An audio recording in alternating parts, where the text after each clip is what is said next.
Welcome to Attack the Night. I'm your host, The Unknown Price. I want to thank all of you who've been supporting the channel.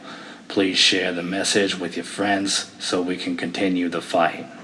Recently, I received a very interesting email from a gentleman named the Skin Man. Today, I would like to share it with you. Between 1882 and 1968, there was an estimated 4,500 lynchings that occurred in the United States, predominantly black. Some of the folks got caught up in the way, here and there. Throughout that time, it was so commonplace that these motherfuckers gathered around and had picnics and took pictures. They made them into postcards. If shit hadn't changed, there would be blonde-haired girls on TikTok dancing with them swinging from the trees. The dancing wouldn't be as good. It was that prevalent, that much of a party. I think they were partying more than 4,500 of them in 80 years. Everyone knows you shave a little off or stack some on depending on what you're selling. My name is Darius Long, a journalist, and I'm on my way to Manspell. There's a lot of stories about Manspell. The town is commonly referred to as Mansell. It was called Mansell until people just started changing its name on the map. The people within the town still call it Mansell. A lot of the people going in and out of Manspell called it Mansell. The truckers and the bikers, the drug smugglers, they call it Mansell. Any P that's to appear on any sign disappears or is painted over. Many lynchings that went on all over the South, and Manspell saw plenty of them. That cloud hangs over them to this day, but 15 years ago another cloud collided with it, creating a hurricane of sadness and despair, leaving little cyclones here and there that strike without warning and leaving massive amounts of collateral damage. To date, that collateral damage amounted to about 21 dead. When 11 of those 21 began to show signs of being murdered in a similar fashion, or at least leaving behind the same parts with their bodies stripped of all flesh and muscle, and their internal organs vacuumed from the vessel, leaving only their heads with lips, hair, and skin pulled tightly around the skull, eyeballs seemingly sucked out, faces cemented in unimaginable pain. With those sort of killings, the FBI was on their way, so the Manspell police were under a lot of pressure to come up with a story. They did more than that. They came up with a culprit. The man's name was Jamarcus Jones.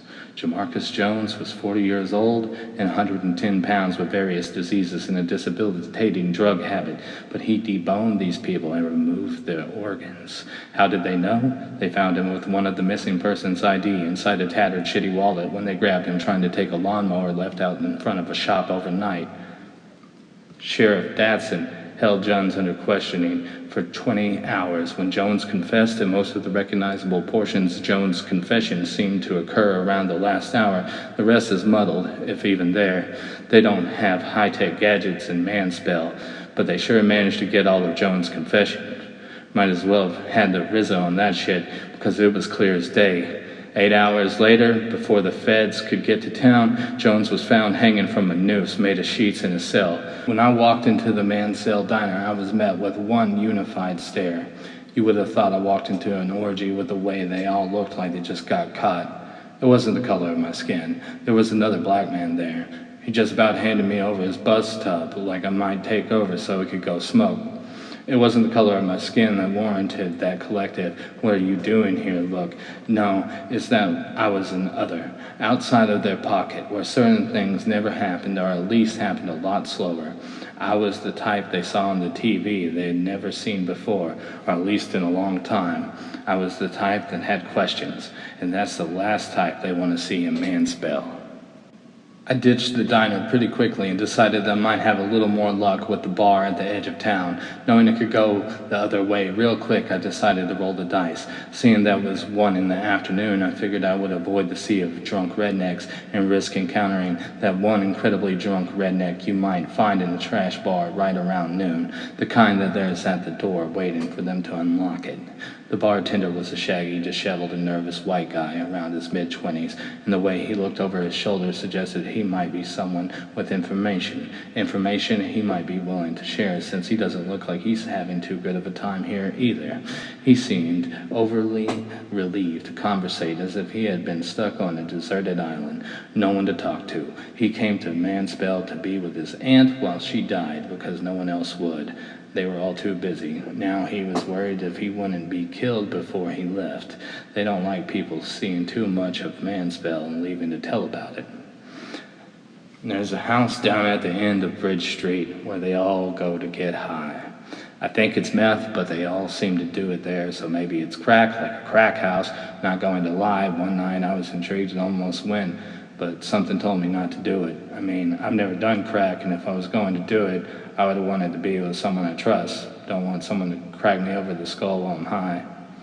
That's a pun. He informed me that his aunt had, in his words, finally died, so he was leaving in 3 hours. I hate to not give a 2 weeks' notice, but I think someone might kill me if I do, he said with a nervous smile. I quietly wished him a safe journey and headed towards the door. Just so you know, there's another bar on the even further edge of town. They don't open until 10 because the clientele don't like to advertise that they're there. The bar was a gay bar called the Contel, gay bar in the middle of Ku Kluxistan. The owners most likely paid a heavy price for protection in the gangland manner of speaking, of course. I strolled in about 11, attempting to look as much like a traveler as I could, but a couple of people had already heard about me. "You're the Vice reporter that came to the diner they were talking about," exclaimed the incredibly fabulous Georgia.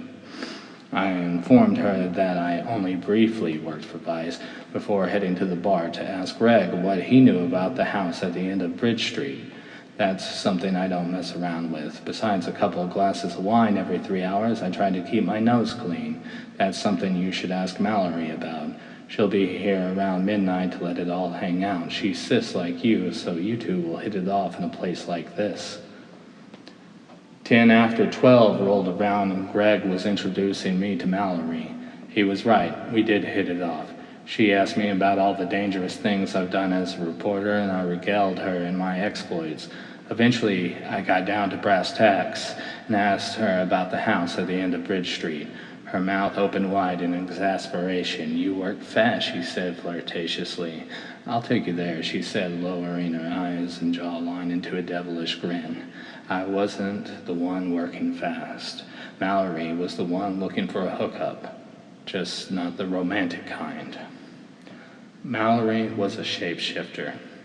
Under certain lighting, she was a youthful 20-something, but under other, harsher lights, the hard living was beginning to catch up to her.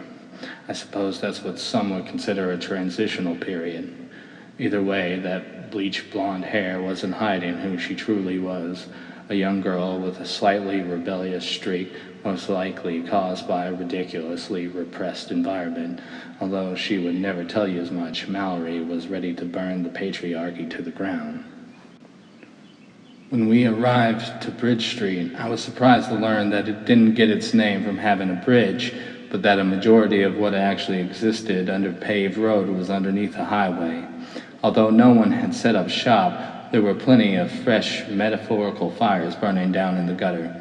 Cheap burners, milk crates, and mildewing blankets strewn about the cracked cement, its fractures, spiderwebbing in every direction as to infect the whole surface. There was only one house on Bridge Street, the house at the end of Bridge Street. Only one patch of grass for cars to park on. Only one light on Bridge Street, and it flickered. How could it not flicker? But when it wasn't flickering, it was bright and illuminate that white house in all its decay, roof shedding shingles like dead skin, the house at the end of Bridge Street.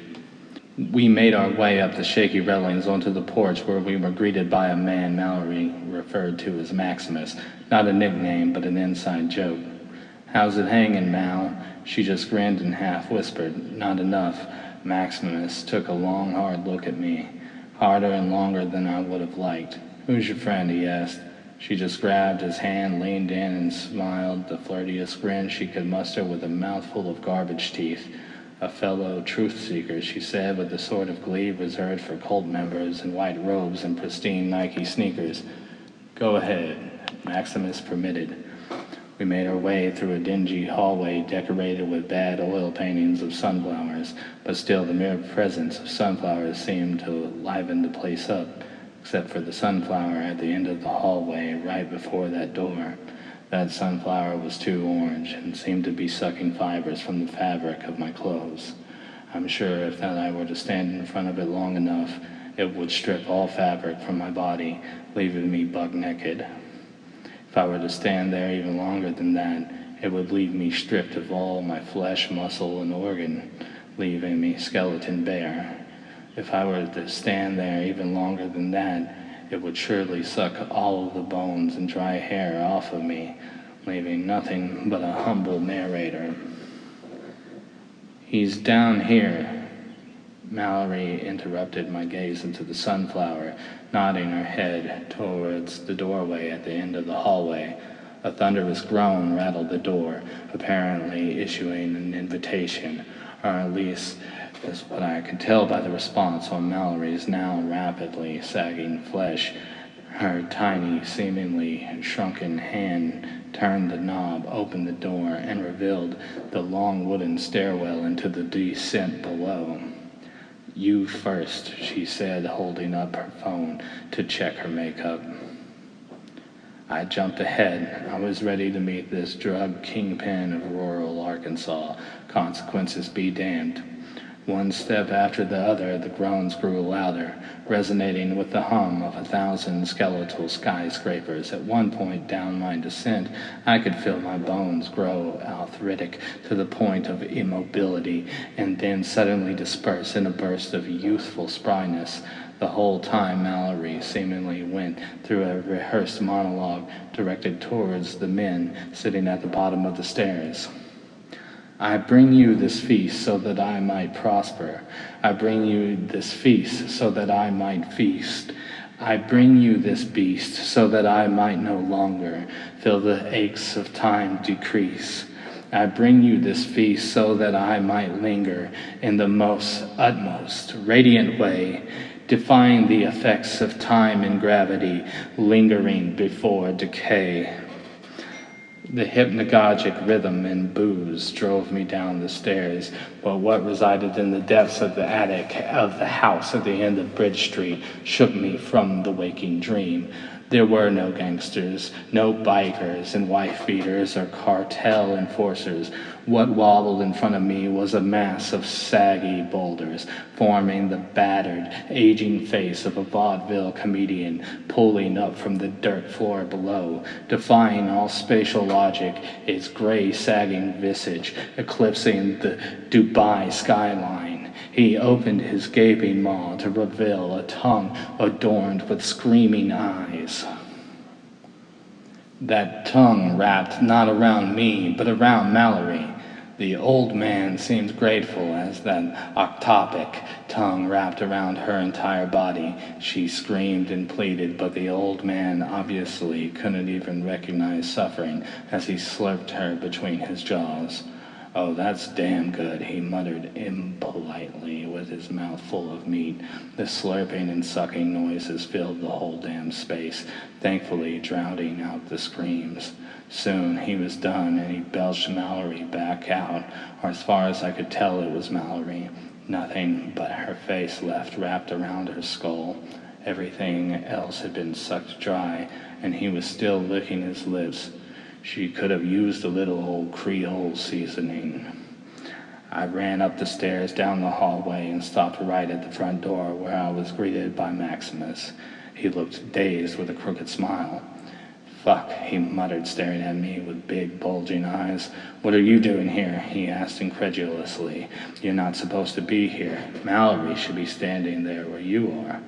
"Sorry to disappoint," I said as I backed away from this wide-eyed redneck freak. "That's just how it works. 2 go down and 1 come up. We don't get high if psychotomists down there don't get dinner. Right now, you're trying your hardest to be a buzzkill, but I know what to do. You stay right there, and I'm going to go get my shotgun. I shoot you, drag you down to the end of the road, and throw her below you. I said I caught you in the act of doing it. No one cares, because at the end of the day, you're you, and I'm me. So just hang tight, all right?" I nodded, and as soon as he left, I crashed through the wooden spring door on the porch. Down the stairs, I ran towards the end of the street as fast as I could. Sudden shotgun blast in the ever-growing distance.